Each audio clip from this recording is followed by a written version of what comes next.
This video will present topics of murder, violence, and death. It is thus unsuitable for all audience. Viewer discretion is advised.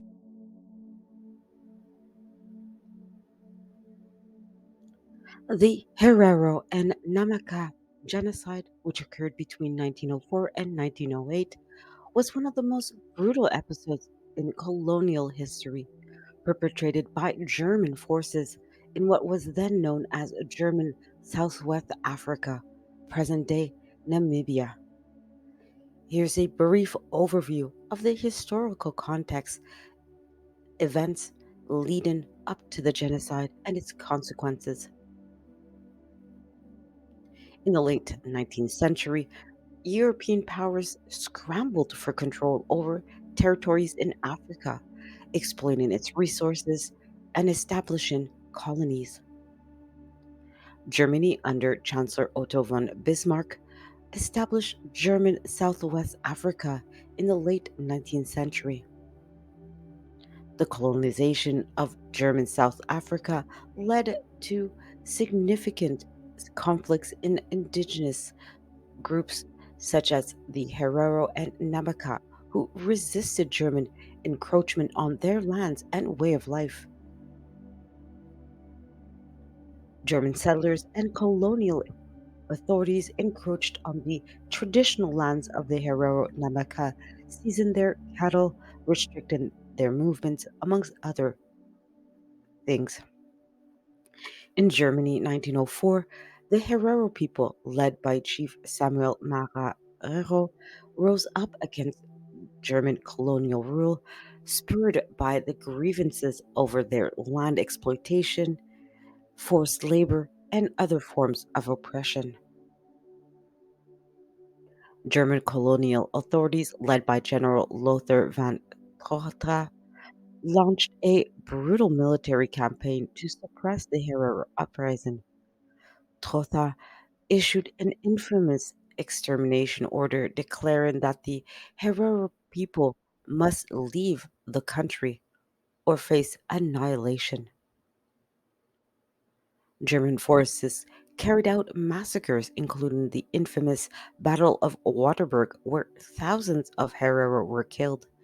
Survivors were driven into the Omagheke Desert, where many died of thirst and starvation. German authorities established concentration camps where thousands of Herero and Namaka were interned in appalling conditions. Many died from disease, malnutrition, and forced labor. Rape, torture, and forced labor were widespread during the genocide. German soldiers and settlers engaged in systematic violence against the Herero and Namaka population. Estimates of the death toll vary, but it is widely believed that tens of thousands of Herero and Namaka people were killed during the desert genocide, represented a significant portion of their population. Despite calls for reparations and acknowledgement of the genocide, the German government has been criticized for reluctance to fully recognize its colonial atrocities in Namibia. However, in recent years, there have been steps towards reconciliations, including negotiations between the German and Namibian governments. The Herero and Namaka genocide has had a long lasting effects on the descendants of the survivors, contributing to their intergenerational trauma and ongoing struggles for justice and recognition. The Herero and Namaka genocide stands as a stark reminder of the atrocities committed during the colonial era and ongoing impact of colonialism on indigenous communities in Africa. The Herero and Namaqua are two distinct indigenous groups in Namibia, each with their own unique history, culture, and language. Here's a brief summary of each of these tribes. The Herero people are Bantu ethnic group believed to have migrated to what is now Namibia from the Great Lakes region of East Africa several centuries ago. They settled in the central and eastern regions of present-day Namibia. Traditional Herero society was organized around a hierarchical system with chiefs, otherwise known as Kawa, at the top, followed by sub-chiefs and then commoners. Herero women are known for their distinctive Victorian style dresses, which they adopted during the colonial period. The Herero language belongs to the Bantu language family and is spoken by the Herero people. It has several dialects, including Otije Herero, spoken by the largest group of Herero in Namibia.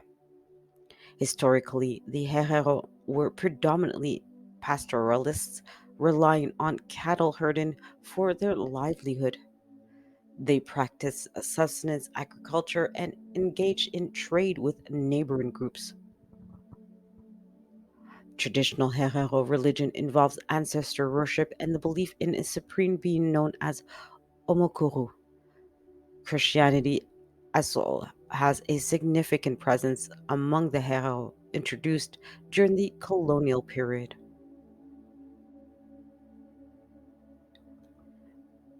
The Namaka, also known as the Nama, are the Keko speaking ethnic group indigenous to southern Namibia, South Africa. They have a long history of interaction with both Bantu speaking groups and European colonizers. Namu society traditionally considers of loosely organized clans and each led by a chief. They practice transhumance, moving their livestock between seasonal grazing area. The Nama also are known for their skilled horsemanship and expertise in animal husbandry. The Nama language, also known as Kokekogwab, belongs to the Kokwadi language family. It is spoken by the Nama people in Namibia, South Africa. Similar to the Herero, the Namaka were historical pastoralists, herding cattle, sheep, and goats. They also engaged in hunting and gathering, particularly in the arid regions of where they lived. Traditional Nama religions includes the belief in a supreme being, Tsui Gob, as well as ancestor worship and animistic beliefs. Like the Herero, Christianity has had a significant influence on Nama society since the colonial period. The Herero and Namaka had interactions with each other with neighboring ethnic groups, sometimes involving conflicts over territories, resources, and livestock. Both the Herero and Namaka were impacted by German colonialism in the late 19th century and early 20th century, leading to a significant upheaval and resistance, including the Herero and Namaka genocide. Since Namibia independence in 1990, both the Herero and Namaka have worked to preserve their culture and heritage and addresses social economic challenges facing their communities.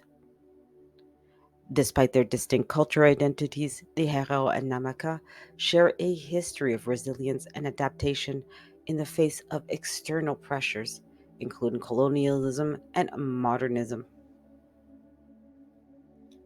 The Herero and Namaka genocide of 1904 to 1908 involved several key individuals, both German colonial officials, and indigenous leaders.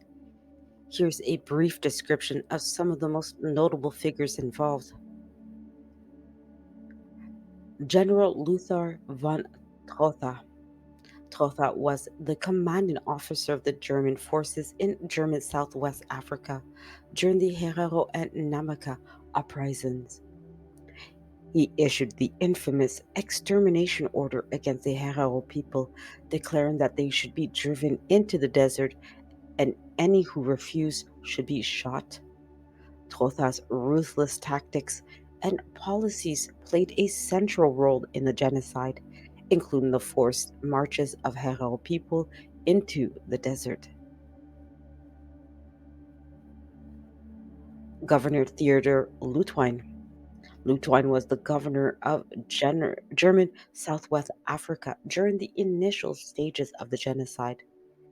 He favored a more conciliatory approach towards indigenous groups and attempted to negotiate with the Herero leaders to resolve grievances peacefully. However, his policies were undermined by more hardline officials, including Tothas, leading to his recall from office. Major Franz Ritter von Epp. Von Epp was a military officer who served under Trotha during the genocide. He was involved in implementing Trotha's orders, including the forced relocation and internment of the Herero and Namaqua people in concentration camps.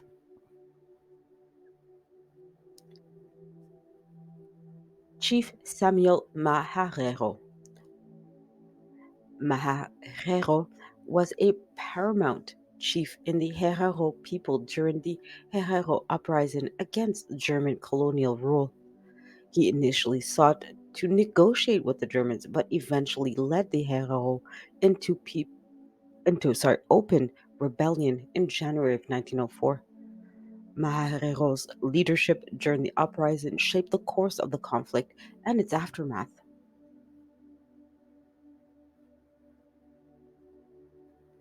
Chief Heinrich Witbooi was a prominent Nama chief who led resistance against German colonial forces. He fought against German encroachment on Nama territories and sought alliances with other indigenous groups, including the Herero.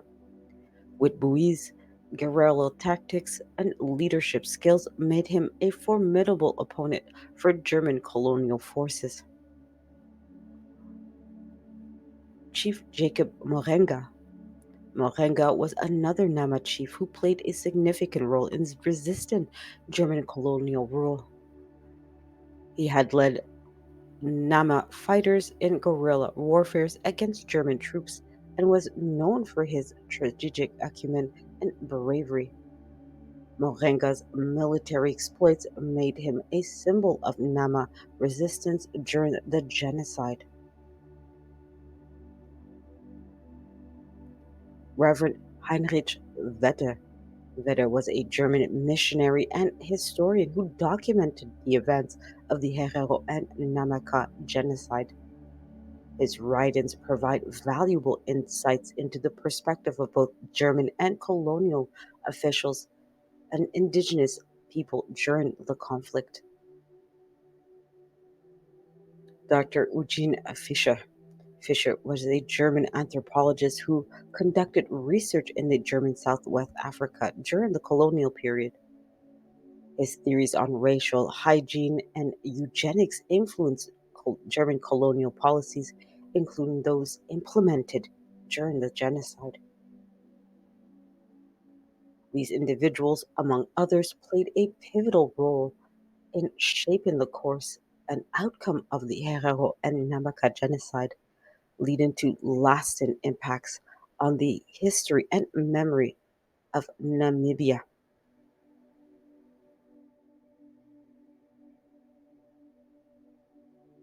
The Herero and Namaqua genocide of 1904 and 1908 is widely recognized as one of the earliest genocides of the 20th century, the actions taken by German colonial forces against the Herero and Namaqua peoples in German Southwest Africa, present day Namibia, during this period fit the criteria for genocide as defined by the United Nations Genocide Convention of 1948. The genocide involved systematic and deliberate acts aimed at destroying the Herero and Namaka peoples, as such, including massacres, forced marches, internment in concentration camps, forced labor, and other forces of violence and deprivation. German colonial authorities issued explicit orders targeting the entire Herero and Namaka populations, resulted in the deaths of tens of thousands of people, representing a significant portion of their respective populations. Furthermore, the intent behind the actions of German colonial officials, particularly the extermination orders issued by General Lothar von Trotha, leaves little doubt about the genocidal nature of the campaign. Trotha's orders explicitly stated that the Herero people should be driven into the desert to perish, and those who resisted should be shot, leaving no ambiguity about the genocidal intent. While the term genocide was not coined until later, and the legal framework for defining, and prosecuting genocide did not exist at the time of these events, historical scholarship and international recognition have firmly classified the Herero and Namaka genocide as a genocide. This recognition has been reaffirmed by various international bodies, scholars, and human rights organizations in recent years. The term genocide was defined and codified in international law by the United Nations Genocide Convention of 1948.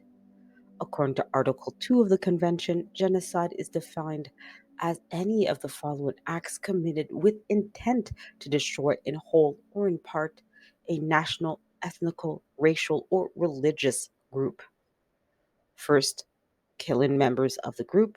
Second, causing serious bodily harm or mental harm to members of the group.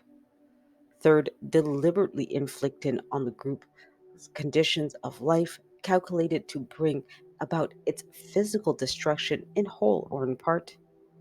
Fourth, imposing measures intended to prevent births within the group. And finally, forcibly transferring children of the group to another group.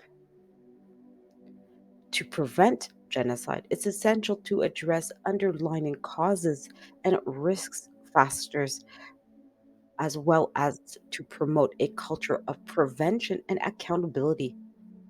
Here's a brief summary of some of those measures that can be taken. Establishing mechanisms to monitor and detect early signs of potential genocide or mass atrocities is crucial. This includes investigating in intelligence gathering, conflict analysis, and early warning systems to identify emerging threats. Also, addressing underlying causes of conflict, such as inequality, discrimination, political grievances, and competition over resources, can help prevent violence and mitigate the risk of genocide. Diplomatic efforts, mediation, and conflict resolution initiatives can also help to resolve disputes peacefully. Upholding human rights standards and strengthening the rule of law are fundamental as well for preventing genocide. This includes protecting the rights of vulnerable groups, combating discrimination, and ensuring accountability for perpetrators of human rights abuses. Promoting education and awareness about the history, causes, and consequences of genocide can also help to build empathy, understanding, and tolerance amongst different groups of peoples. Teaching about human rights, conflict resolution, and the importance of diversity can contribute to fostering a culture of peace and tolerance. International cooperation and collaboration are also essential for preventing genocide. This includes diplomatic efforts, multilateral initiatives, and international interventions such as peacekeeping operation, targeted sanctions, and humanitarian assistance to protect vulnerable populations and prevent violence. Ensuring accountability for perpetrators of genocide and other mass atrocities is critical for deterring future crimes and promoting justice for victims. This may involve prosecuting perpetrators in national or international courts, establishing truth and reconciliation processes, and providing reparations to victims. Finally, supporting civil society organizations, community leaders, and grassroots initiatives can also strengthen local capacity for conflict prevention, early warning, and peace building as well. Empowering affected communities to participate in decision-making process and promoting inclusive governance structures can also help to address grievances and build resilience against violence. By implementing these preventative measures and addressing root causes, the international community can work together to reduce the risk of genocide and build a more peaceful and inclusive world.